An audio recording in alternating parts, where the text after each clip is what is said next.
नमस्कार। आज हम भारत में हाल में जो बाढ़ की भयानक घटनाएं हुई हैं उन पर थोड़ी गहराई से बात करते हैं। जी। हमारे पास कई समाचार लेख हैं, रिपोर्ट्स भी हैं जो अगस्त 2025 में देश के अलग-अलग हिस्सों में जो तबाही हुई उसे दिखाती हैं। हाँ, और ये कोई एक दो घटनाएं नहीं है, जैसा आपने कहा। बिल्कुल।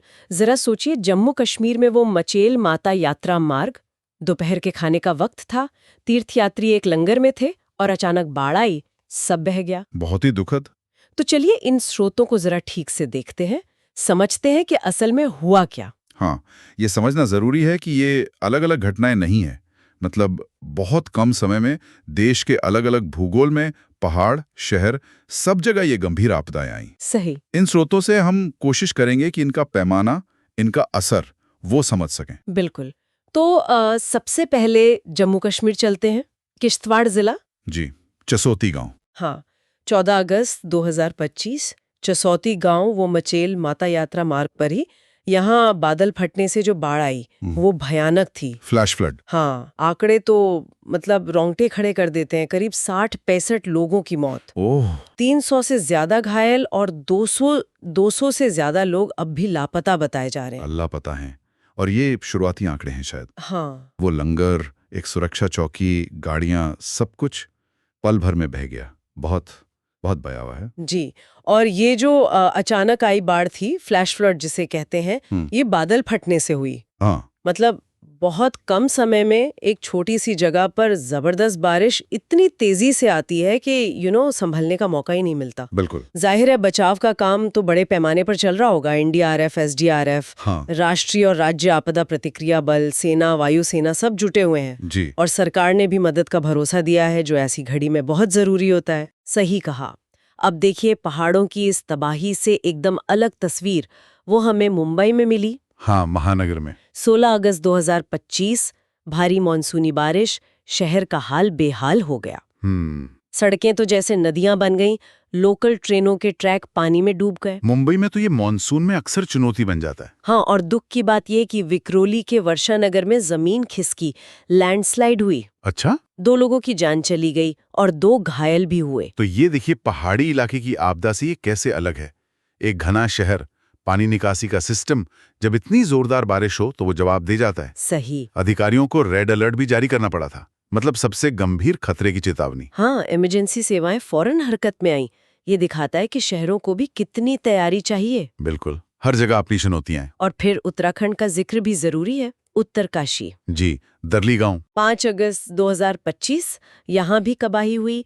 वजह एकदम साफ नहीं है। स्रोत कह रहे हैं शायद बादल फटा या कोई ग्लेशियर झील। हाँ, हिमालयी क्षेत्रों में ये दोनों ही बड़े खतरे हैं। कम से कम 5 मौतें हुई और 50 से 100 से ज्यादा लोग लापता बताए गए। इसमें कुछ सैनिक भी शामिल थे। जी, ये बहुत चिंताजनक बात है, लेकिन यहाँ एक अच्छी खबर भी है। हाँ। भारतीय सेना की जो आईबैक्स ब्रिगेड है, हाँ। उन्होंने एनडीआरएफ और एसडीआरएफ के साथ मिलकर एक बड़े बचाव अभियान में करीब 190 लोगों की जान बचाई। अरे वाह, 190 लोग। हाँ, ये इस घटना की गंभीरता भी दिखाता है और बचाव कार्य की सफलता भी। ये फिर से वही बात है, हिमालय के इलाके कितने संवेदनशील हैं। बिल्कुल, 190 लोगों को बचाना ऐसे मुश्किल हालात में, ये वाकई बहुत बड़ी बात है। जी, काबिले तारीफ। और हमें पूर्वोत्तर भारत को भी नहीं भूलना चाहिए। घटनाएं थोड़ी पहले की हैं, मई-जून 2025 की। हाँ, मानसून थोड़ा जल्दी आ गया था शायद। हाँ, लेकिन मानसून ने वहां भी कहर बरपाया था। असम में कम से कम 8 मौतें, गुवाहाटी में तो जमीन खिसकने से एक ही परिवार के कई लोग। ओह, दुखद। बिजली गुल, स्कूल बंद, काफी अस्त व्यस्त हुआ सब। बिल्कुल। और ये सिर्फ असम की बात नहीं है, अरुणाचल प्रदेश में भी लैंडस्लाइड से करीब 9 मौतें हुई, मेघालय में 6। हाँ। फिर मिजोरम, नागालैंड, त्रिपुरा, मणिपुर, इन राज्यों में भी जानमाल का काफी नुकसान हुआ। बहुत से लोग विस्थापित हुए। सही। तो ये जो मई जून की घटनाएं हैं, ये अगस्त वाली घटनाओं से पहले ही उस पूरे मानसून सीजन के एक तरह से व्यापक असर को दिखा रही थी। बाढ़ भी, जमीन खिसकना भी। और स्रोत ये भी इशारा कर रहे हैं कि शायद इन चरम मौसमी घटनाओं का कोई लिंक है क्लाइमेट चेंज से, मानसून के जल्दी आने से। हाँ, ये कनेक्शन की बात रिपोर्ट्स में आ रही है कि ये पैटर्न बदल रहा है। तो इन सब अलग अलग जगहों की घटनाओं से जम्मू कश्मीर, मुंबई, उत्तराखंड, पूर्वोत्तर क्या समझे हम? यही ना कि देश के कितने अलग अलग तरह के इलाके, चाहे वो पहाड़ हों, शहर हों या मैदानी इलाके, सभी इन प्राकृतिक आपदाओं की चपेट में है। बिल्कुल, ये हमारी सामूहिक भेद्यता को दिखाता है एक तरह से। हाँ, ये हम सबके लिए सोचने वाली बात है। सही कहा। और सारे स्रोतों को अगर मिलाकर देखें तो एक बड़ी तस्वीर उभरती है। ये जो एक्सट्रीम वेदर इवेंट्स हैं, इनका जलवायु परिवर्तन से संभावित लिंक, मानसून का बदला हुआ पैटर्न, ये सब शायद आपस में जुड़े हैं।